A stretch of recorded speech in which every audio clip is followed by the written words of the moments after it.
Today, I'll show you a simple way to unlock your phone's screen lock or password without losing any data. The best part? It's free and easy, even if you're not a tech expert. Just follow these steps, and you'll be able to unlock any phone hassle-free. Let's get started.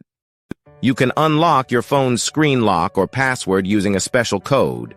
You will need to press on emergency call, and then you must enter a code. This code is unique to each type of phone and is provided by the phone manufacturer. In this video, we're using a code that works specifically for the type of phone we're demonstrating. Here's how you can get the code. Visit this website that provides unlock codes for free using a unique method. And that's it. Now you can unlock your phone without losing any data. See you in the next video. Bye.